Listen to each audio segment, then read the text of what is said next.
Yang terhormat Ibu Mazia, mahasiswa MSEI. Dan yang kedua, yang terhormat kepada kawan-kawan manajemen kelas 2C.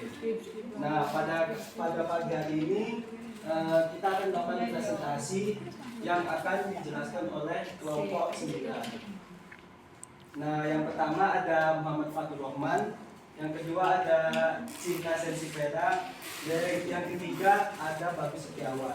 Nah, materi yang akan dijelaskan oleh kelompok 9 adalah aspek dan peranan hukum dalam organisasi perusahaan. Nah, selanjutnya materinya akan dijelaskan oleh kelompok 9. Jadi intinya pertama ada pengertian hukum perusahaan. Nah, hukum perusahaan itu adalah aturan-aturan yang mengatur tentang bagaimana sebuah perusahaan beroperasi sesuai dengan hukum yang ada. Tujuannya yaitu untuk memastikan bahwa setiap perusahaan berjalan dengan setiap regulasi yang ada. Itulah mengapa hukum perusahaan ini sangat penting, karena digunakan untuk memastikan setiap bisnis agar berjalan dengan tertib dan sesuai aturan. Lalu selanjutnya ada bentuk hukum perusahaan. Hukum perusahaan dibagi menjadi dua kategori, yaitu yang pertama berbentuk hukum dan yang kedua tidak berbentuk hukum. Firma dan CV termasuk berbentuk hukum. Firma dan CV itu diatur dalam kitab undang-undang hukum dagang atau KUHP, tapi keduanya tidak termasuk badan hukum. Lalu PT, Persero, perusahaan umum dan koperasi itu termasuk badan hukum yang diatur dalam peraturan khusus. Kalau PT itu diatur dalam Undang-Undang Nomor 40 Tahun 2007, sedangkan koperasi diatur dalam Undang-Undang Nomor 25 Tahun 1992, serta perusahaan umum dan Persero yang diatur dalam Undang-Undang Nomor 9 Tahun 1969. Berdasar kepemilikannya, PT dan koperasi ini termasuk ke BUMS atau Badan Usaha Milik Swasta, sedangkan perusahaan umum dan Persero termasuk ke Badan Usaha Milik Negara atau BUMN. Selanjutnya akan dijelaskan oleh rekan saya. Aspek hukum itu mainin peran penting. Kayak yang pertama tuh legalitas harus sesuai sama peraturan di Undang-Undang Nomor 16 Tahun 2017. Dan yang kedua, hukum juga mengatur tata kelola internal, termasuk tanggung jawab pengurus sama anggotanya. Misalnya harus ada ART untuk menghindari konflik. Lalu selanjutnya dalam peran hukum dalam penyelesaian konflik dan perselisihan. Nah, hukum ini berperan dalam penyelesaian konflik organisasi melalui dua cara, teman-teman. Yang pertama adalah melalui litigasi. Nah, litigasi ini penyelesaian konflik organisasi melalui pengadilan yang bersifat formal. Dan sedangkan yang non litigasi ini penyelesaian konflik organisasi melalui di luar pengadilan, seperti contohnya itu negosiasi dan mediasi. Nah, mediasi ini terbukti dapat memperkuat hubungan antar anggota. Selain itu, hukum menetapkan prosedur perselisihan agar setiap pihak mendapatkan hak-hak yang diinginkan. Oke, lalu tantangan utama menerapkan regulasi hukum. Ya, ini ada 4. Yang pertama kompleksitas regulasi. Nah, untuk kompleksitas regulasi ini rumitnya peraturan hukum dan regulasi yang membuat seringkali tumpang tindih antara hukum dan regulasi itu sendiri, yang membuat penerapannya itu tidak efisien. Lalu yang kedua itu keterbatasan sumber daya manusia. Nah, keterbatasan sumber daya manusia ini meliputi kurangnya sumber daya manusia, sumber daya alam, minimnya anggaran dari pemerintah, lalu infrastruktur yang kurang memadai. Lalu yang ketiga adalah perubahan regulasi. Perubahan regulasi ini berubah ketika masyarakatnya di suatu negara itu sudah berkembang dan peraturan pemerintah. Nah, contoh nyatanya pada 1 Januari 2025 pemerintah resmi menaikkan PPN yang semula 11% menjadi 12%. Lalu yang keempat, kurangnya pemahaman hukum. Nah, ini mengacu pada kurangnya minim literasi hukum kepada masyarakat itu sendiri. Lalu selanjutnya ada integrasi aspek hukum ke struktur manajemen, yaitu yang pertama pendidikan dan pelatihan. pelatihan, bisa mengadakan pelatihan bagi para anggota untuk bisa mengadakan pelatihan kepada para anggota tentang aspek hukum yang relevan. Lalu yang kedua yaitu bisa membuat kebijakan tentang kepatuhan hukum untuk menangani pelanggaran. Lalu yang selanjutnya akan dijelaskan oleh rekan saya.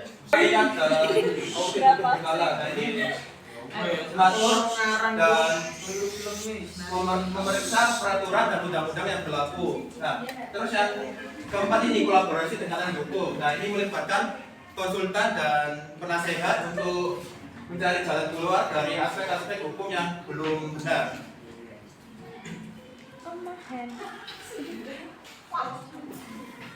Ya, aku ngambil contoh kasus kepemilikan Sritex yang baru-baru ini buat tambahan informasi aja. Sritex ini perusahaan tekstil yang berdiri di tahun 1966. Nah, kronologinya tuh di bulan Oktober 2024 itu perusahaan mereka tuh menyatakan pilot. Terus di Desember 2024 mereka ngajuin kasasi ke MA terus ditolak, jadi pilotnya tetap. Nah, dampaknya tuh ada 50.000 pekerja terancam PHK, investor rugi, terus serikat pekerja juga tuntut hak pesangon. Dan aspek hukum di kasus ini tuh kurator kelola aset dan utang, gugatan pekerja soal hak mereka, dan desakan bailout untuk selamatkan perusahaan. Kesimpulannya, hukum perusahaan tuh mastiin bisnis jalan sesuai aturan buat melindungi semua pihak. Tiap perusahaan itu punya regulasi sendiri dan wajib mematuhi aspek legalitas tersebut. Terima kasih atas materi yang sudah dijelaskan oleh kelompok 9. Nah, selanjutnya kita akan membuka sesi tanya jawab. Yang mau bertanya silakan. Jadi perkenalkan, nama saya Putri Diatika dari lahir 086. Pertanyaannya, apa saja tantangan hukum yang dihadapi perusahaan multinasional dalam mematuhi peraturan hukum yang berbeda di berbagai negara terkait dengan operasional dan transaksi bisnis lintas batas? Terima kasih. Izin menjawab untuk pertanyaannya Putri. Apa saja tantangan hukum yang dihadapi perusahaan multinasional dalam mematuhi peraturan hukum yang berbeda di berbagai negara terkait dengan operasional dan transaksi bisnis lintas batas? Jawabannya,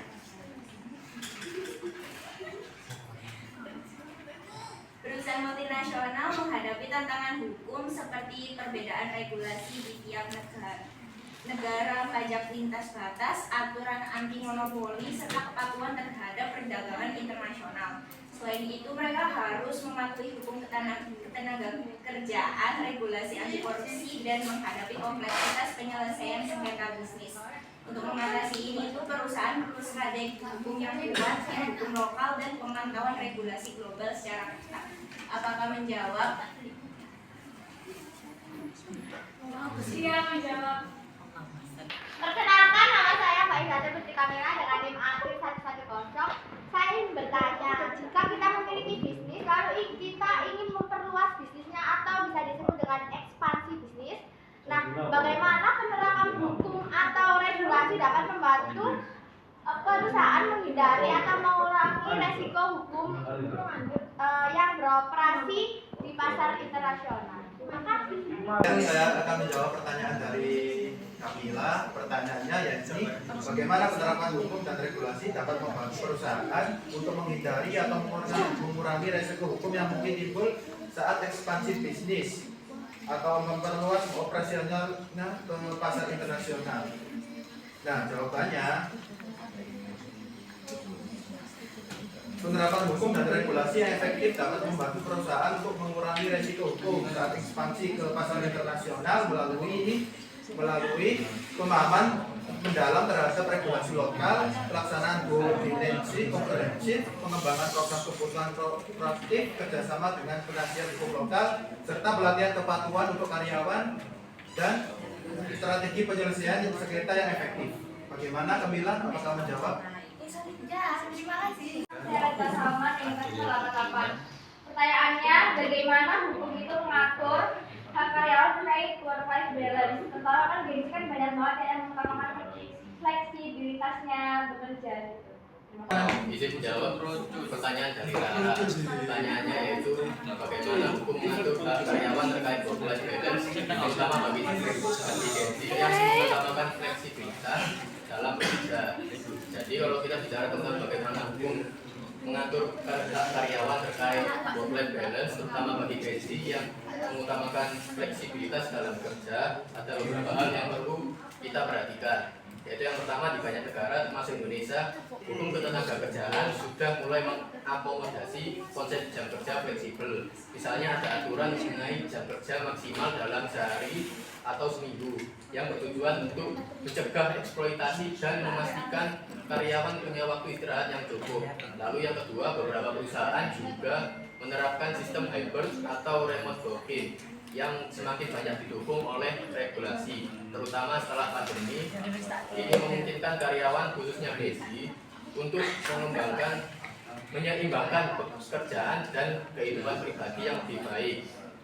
Selain itu ada juga aturan tentang cuti seperti cuti tahunan, cuti sakit, dan bahkan cuti untuk kesehatan mental yang kini mulai diperhitungkan dalam kebijakan perusahaan. Ini semua bertujuan untuk agar karyawan bisa tetap produktif tanpa mengorbankan kesejahteraan mereka. Bagaimana menjawab para? Siap menjawab, thank you so much. Oke, sekian penjelasan dari kelompok 9. Saya sebagai moderator, jika ada salah kata mohon dimaafkan. Wassalamualaikum warahmatullahi wabarakatuh. Waalaikumsalam.